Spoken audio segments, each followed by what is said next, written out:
everybody, and a big thank you to Ben there for all that exciting news.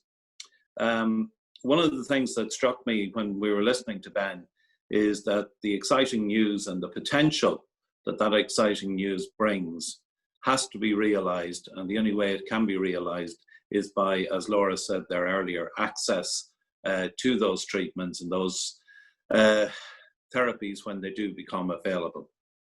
One thing that we are all very conscious of is legacy. And I think legacy for fighting blindness has to be very much to the fore today. When we think about the people who would have sat around the table and initially talked about, as people living with RP, and talked about developing an organization that someday would be contributing to a situation where people could look at cure, could look at treatment, and could look at therapies.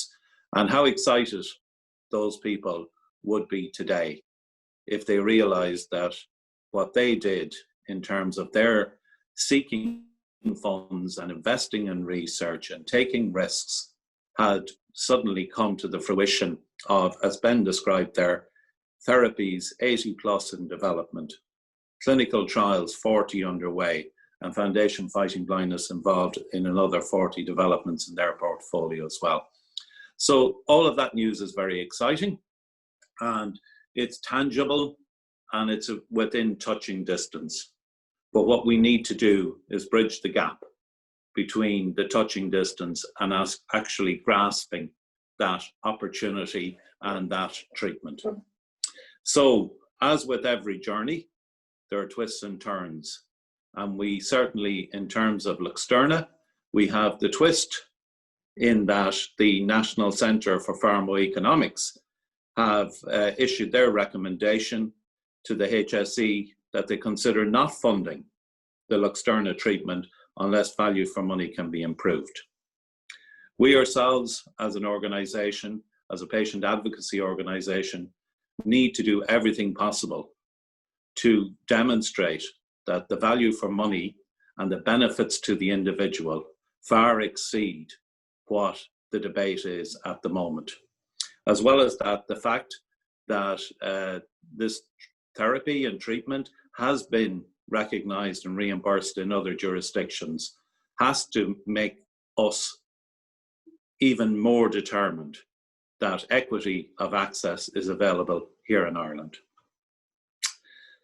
Through our own work, we have developed evidence that demonstrates that there is a significant cost over and above what the state recognises in terms of the lifelong costs and the whole life costs for people living with the various conditions.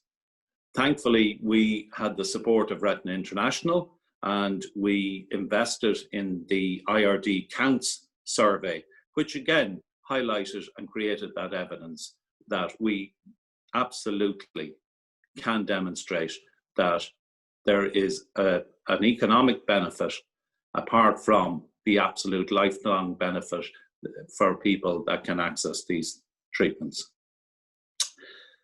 From the point of view of the discussions we've had today, and from the very start of our presentations today, we heard Evie and Victoria talk about the need for this to be reimbursed.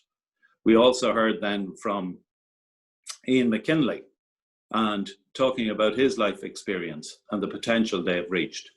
And Claudette particularly emphasised the importance that everyone has and can play in terms of advocating for a better future for those living with sight loss. And in terms of the group of people that are on this webinar today, I would emphasize that there is a huge role for us to play together to ensure that we draw sufficient attention to this issue, that we make it a very, very high priority agenda issue for health and for the government in general, and that we ensure that we do absolutely everything to influence, and so far as we possibly can, that this be reimbursed in Ireland.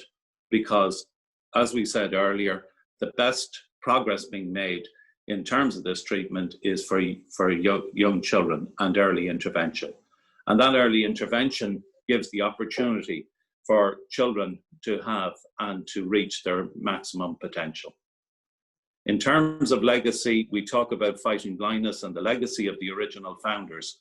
I think what we have now is an opportunity to create another legacy where we can say that we came together, we joined our voices, we rallied and made sure that the children that could benefit from this therapy actually get the therapy here in Ireland. And that for those people and for our legacy of fighting blindness as we currently stand, is that we can say we did everything we possibly could to ensure that the family voice was represented in all of these discussions.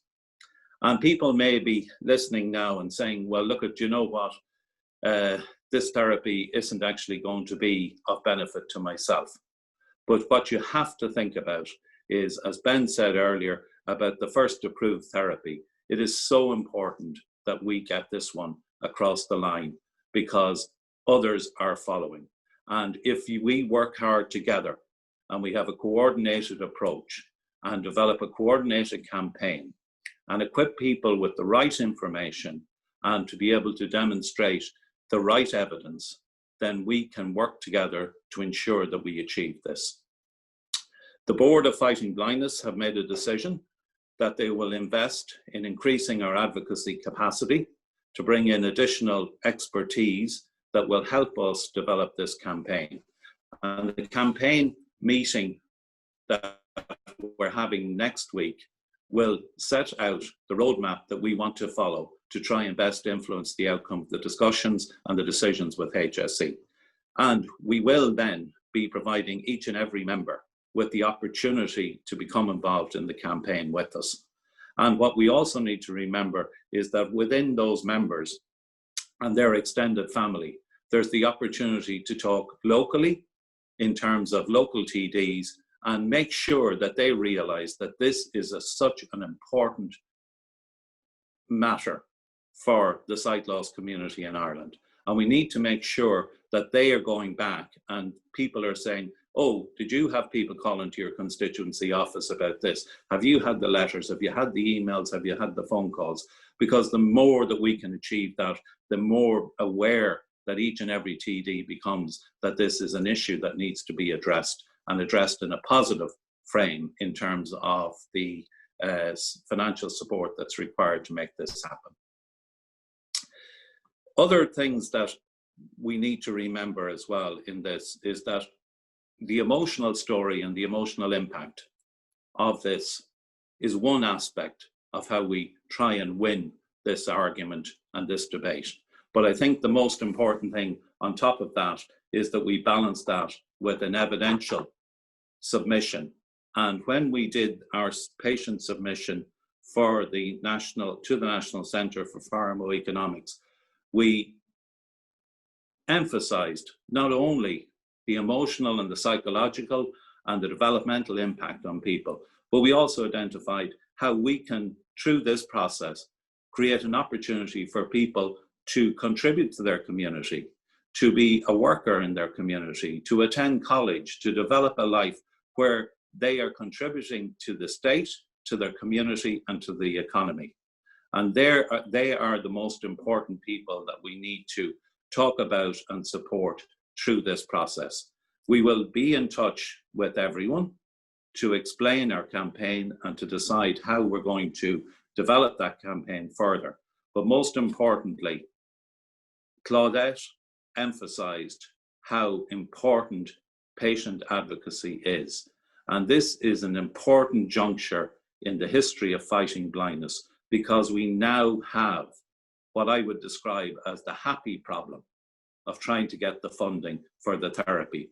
Because in the years gone by, when this charity was established, it was a dream, a vision that this might happen. We now have the reality, and we now need to make sure that our voice is heard and that we absolutely represent the community that we serve, but also that we recognize within that community, we have an obligation to look out for each other.